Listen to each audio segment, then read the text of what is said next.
La vélo-école adulte. 6e épisode. Apprendre aux autres, un métier.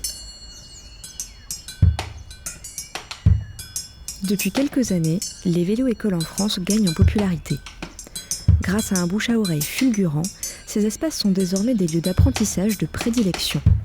Jusqu'à très récemment, seuls des bénévoles assuraient cette activité au Vieux-Biclou. Mais pour soutenir la demande croissante des apprenantes, l'association a décidé d'aller plus loin en faisant appel à Marie, prestataire pour animer des séances, et en recrutant Amandine, chargée de développement vélo-école. Dans cet épisode, elle nous parle des compétences indispensables pour être monitrice et de l'évolution de la vélo-école du Vieux-Biclou.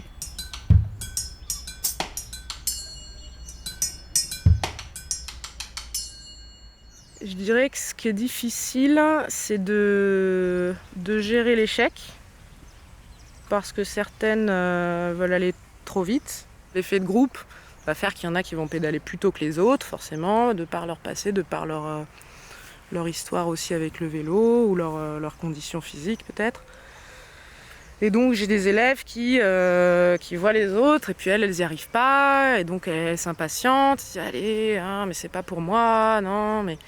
Et en fait, ça peut prendre quelques séances avant de pédaler, mais c'est quand même extrêmement rare quelqu'un qui n'y arrive pas du tout. Moi, je me suis formée à la Maison du vélo de Toulouse, où j'ai passé un CQP, donc un certificat de qualification professionnelle d'animatrice mobilité vélo. Donc c'est une formation qui dure 3 semaines, donc c'est assez rapide. Après, on vous donne tout un tas de clés, surtout de façons d'organiser une séance en fait, et d'arriver à découper finalement ce que toi tu fais très instinctivement pour être capable de le retransmettre à quelqu'un. Enfin, je pense que moi, c'est les élèves qui m'ont formée aussi. C'est pour ça aussi que je trouve intéressant de travailler en équipe dans ce genre de projet. Parce qu'on a tous une façon différente d'expliquer. Et il y a des élèves pour qui ta façon ou tes façons, ça va pas marcher, quoi. Et puis quelqu'un d'autre arrive et le dit autrement et ça fonctionne. Et je pense que c'est ça aussi la force d'un bon professeur, quel que soit le domaine, c'est d'arriver à s'adapter à son élève et à être capable d'expliquer autrement. On a tous un cerveau différent. Je pense que c'est aussi la répétition, donc l'expérience, qui fait que tu vas prendre confiance dans ce que tu fais. Et je dirais que je peux pas dire que ça ne sert ce que je fais en tant que professionnel est complètement égal au bénévole, mais je pense qu'un bénévole peut très vite accéder au niveau où il va réussir à transmettre. Il y a quelques petits aspects de sécurité ou des petits trucs techniques auxquels tu n'as pas forcément pensé. Mais bon, en quelques séances, ça se transmet et ça se déploie, quoi. En effet, il faut être patient, il faut être pédagogue. Il faut ne pas avoir peur aussi de répéter les choses, ça c'est vrai, ça fait peut-être partie de la patience, mais c'est un métier qui malgré tout, même si tu es avec des humains différents tous les jours, tu vas refaire tous les jours la même chose. En termes techniques, ta séance elle se déroule plus ou moins de la même façon. Il faut quand même, je pense, être très à l'aise à vélo pour justement être capable de passer dans le côté encadrement dans la jungle urbaine. Donc si l'encadrant n'est pas suffisamment à l'aise, il faut qu'il puisse accélérer très vite, il faut qu'il connaisse bien le code de la route aussi, parce qu'il faut être capable de l'expliquer. Et c'est plus une question de prendre confiance dans ce qu'on fait. Ça se passe très bien, quoi. Donc voilà, il y a un contexte quand même qui peut faire un peu peur au début. Alors après, justement, au professeur de mettre en confiance son groupe, chaque individualité. Et ça s'apprend pas en formation pour moi. Je m'appelle Amandine Rignon, je suis chargée de projet animation vélo-école. L'idée c'était justement de créer un poste pour pouvoir développer la vélo-école sur différents aspects. Je pense notamment au handicap, avoir des vélos peut-être adaptés dans le futur. La vélo-école au Vieux-Biclou existe depuis maintenant plus de 6 ans. Et en 2022, on a eu un local au parc Montcalm qui nous a permis d'avoir une flotte d'une dizaine de vélos et de démarrer des cours collectifs pour qu'une association souhaite s'installer en tant que vélo-école, se lancer dans cette activité en tout cas.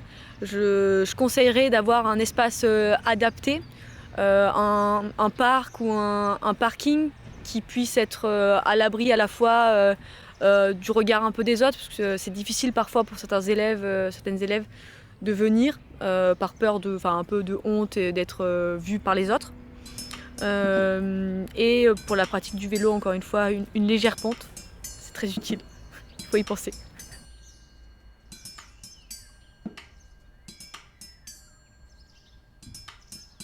Finalement, le lieu de pratique doit être adapté. Nous, on a choisi un grand parc qui est du coup très calme, où c'est vrai qu'il y a assez peu de passages en semaine.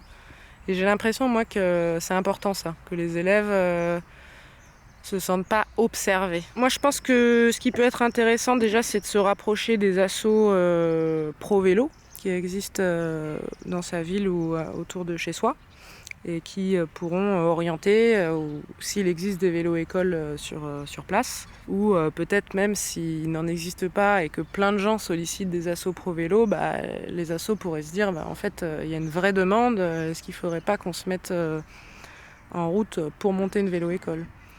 Et après il y a donc la FUB, qui est l'association des associations françaises, on va dire, qui est le lobby français pro-vélo.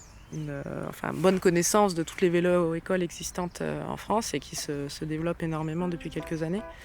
Donc éventuellement aussi se rapprocher de la FUB pour être orienté sur quel asso contacter.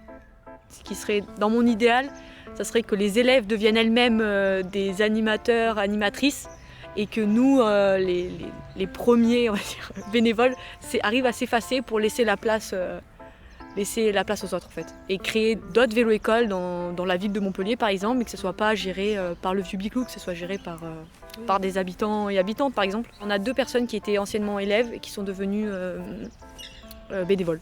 Donc c'est plutôt un bon début, on continue.